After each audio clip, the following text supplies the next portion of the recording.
El día de hoy vamos a hablar de trabajo de parto. Pero, ¿qué es el trabajo de parto? Este se define como el incremento de la actividad miometrial, específicamente es el paso de una actividad miometrial irregular, tanto en frecuencia como en duración, a una contractibilidad regular con una intensidad y frecuencia mayor, resultando en el borramiento y dilatación del cérvix. ¿Y qué es el parto? Este es el proceso fisiológico mediante el cual el producto de la concepción y sus anexos son expulsados del organismo materno a través de las vías genitales, en un embarazo mayor a las 20 semanas y con un peso fetal mayor a 500 gramos. El parto pretérmino es aquel que ocurre antes de las 37 semanas de gestación. El parto de término se encuentra entre las 37 y las 41 semanas de gestación. Y el parto postérmino se presenta después de las 41 semanas de gestación. El trabajo de parto continúa siendo un diagnóstico clínico. Como ya se mencionó en la definición, es necesario que las contracciones irregulares se conviertan en regulares. Con esto habrá un aumento en la intensidad y la frecuencia, para poder lograr una dilatación y borramiento del cérvix. Para que esto ocurra, es necesario que se contraiga el miometrio. En este último, el calcio es el segundo mensajero más importante y es necesario un aumento en las concentraciones de este ion para que exista interacción entre los miofilamentos y se produzca la contracción. Cuando se eleva el AMP cíclico, se favorece la relajación miometrial y con la elevación del inositol trifosfato favorece la contracción miometrial.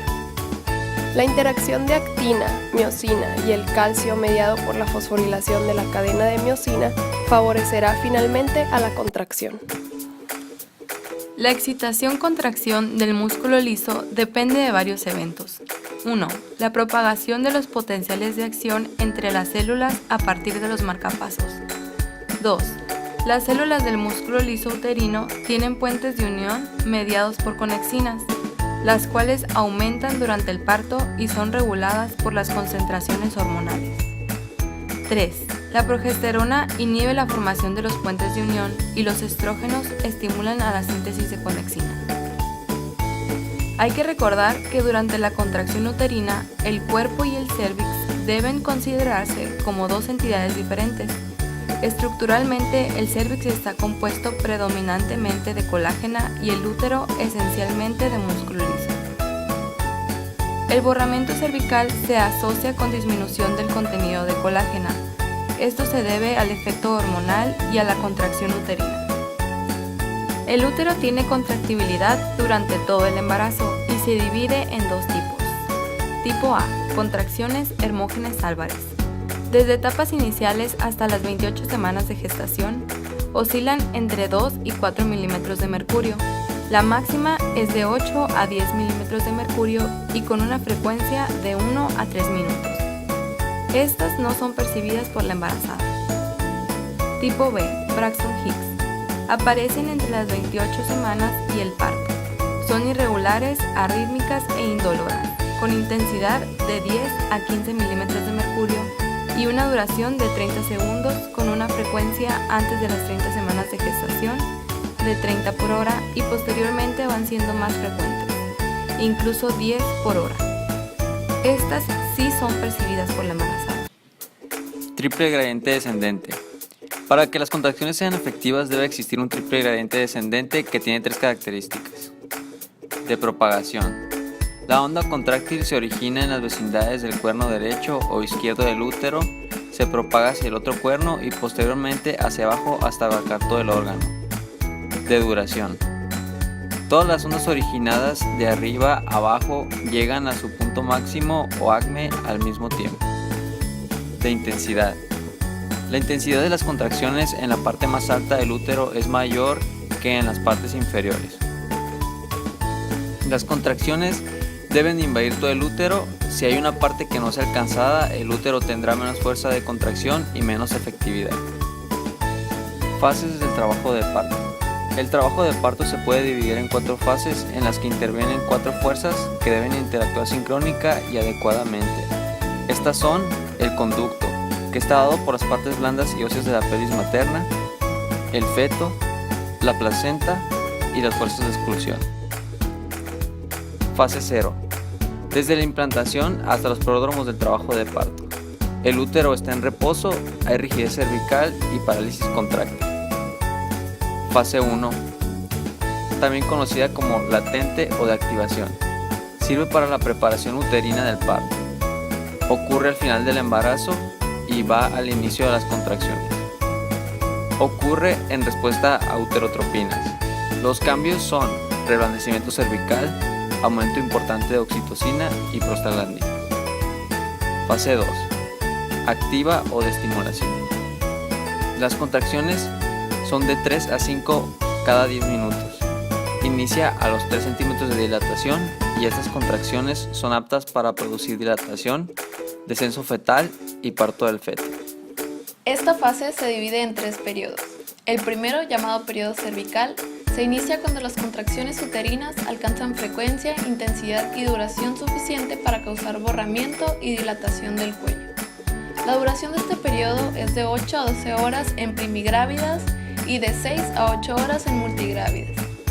Las contracciones tienen una intensidad de 30 milímetros de mercurio y una frecuencia de 3 en 10 minutos, mientras que el tono es de 8 a 12 milímetros de mercurio. El segundo periodo, también conocido como periodo pélvico, inicia con dilatación completa y termina con la expulsión del feto. La duración es de 1 hora en primíparas y de 30 minutos en multíparas. Las contracciones tienen una intensidad de 45 a 55 milímetros de mercurio. En cuanto a la frecuencia, esta es de 5 a 6 contracciones en 10 minutos. El cérvix se encuentra completamente dilatado y la presión que ejerce la presentación sobre las estructuras nerviosas rectales y pararrectales estimulan el reflejo de pujo. Aquí también intervienen mecanismos de trabajo de parto, que estos son la serie de movimientos que realiza la presentación durante su tránsito por el canal de parto. Este consta de 3 etapas. La primera etapa es la de encajamiento. Este es un proceso mediante el cual el polo cefálico del producto, que se encuentra por arriba del estrecho superior de la pelvis, desciende y penetra en la excavación pélvica. Desciende en las últimas semanas del embarazo o pueden ocurrir hasta una vez iniciado el parto. El encajamiento requiere de la flexión, orientación y el asinclitismo. La primera consiste en la flexión del polo cefálico para ofrecer sus diámetros menores. Ocurre cuando la cabeza encuentra una resistencia. Esta determinará que el mentón se acerque al tórax fetal. De este modo se sustituye el diámetro occipitofrontal de 11.5 centímetros por el suboccipitobregmático de 9.5 centímetros. Orientación. Esto ocurre en el estrecho superior de la pelvis, donde la cabeza fetal tiende a orientar su diámetro mayor, occipitofrontal, con uno de los diámetros mayores de la pelvis, en este caso los oblicuos. Esto equivale a la ley de Selgin. Asinclitismo. Aquí la sutura sagital del feto frecuentemente se encuentra desviada hacia el promontorio o hacia la sínfisis púbica. Etapa 2. Descenso. Esta consiste en movimiento secundario a la fuerza ejercida por el líquido amniótico, la dinámica uterina y el esfuerzo de contracción de los músculos abdominales maternos.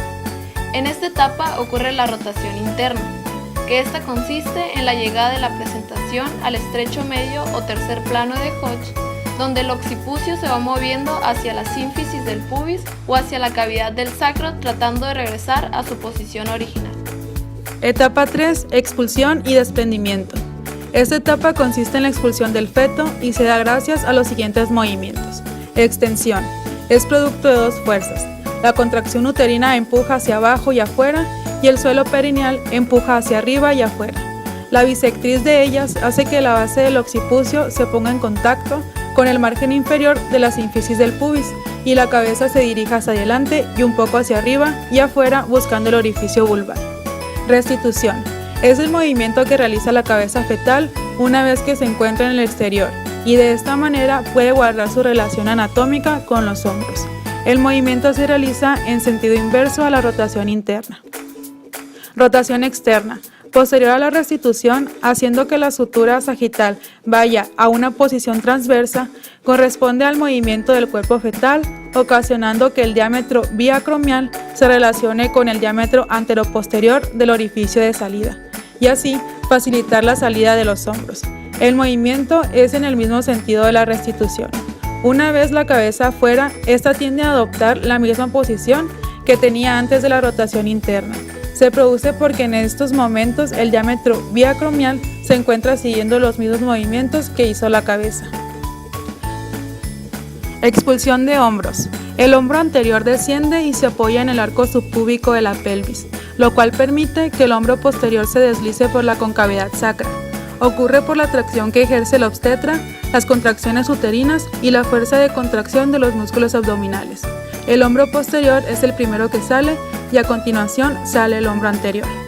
Expulsión del resto del cuerpo fetal. Al salir los hombros prácticamente cesa el obstáculo para la salida del producto, ya que en condiciones normales el abdomen, la pelvis y los miembros inferiores, gracias al tamaño de sus diámetros, ya que son susceptibles de reducción, no ofrecen dificultad alguna para su nacimiento. El tercer periodo o placentario inicia con la expulsión fetal y termina con la expulsión total de la placenta y las membranas corioamnióticas. Es conocido como el alumbramiento. Este es el periodo más corto y no debe de extenderse más allá de 30 minutos. Se debe hacer una tracción suave del cordón umbilical, después se eleva el útero en dirección cefálica con la mano en el abdomen. Cuando la placenta atraviesa el introito, se retira la compresión uterina. Se debe revisar la cara materna placentaria para asegurar que no se encuentren fragmentos residuales en el útero. Por último, se evalúa manualmente el útero para corroborar que no existan restos placentarios. Por último, en la fase 3 o involución, las contracciones uterinas se mantienen hasta 2 horas posparto. Aquí la frecuencia se mantiene igual. 6 horas después habrá 4 contracciones en 20 minutos y en el primer día posparto se disminuyen a 1 a 2 en 20 minutos. Esta fase se caracteriza por la involución uterina completa a las 6 semanas posparto, eyección láctea y restauración de la fertilidad.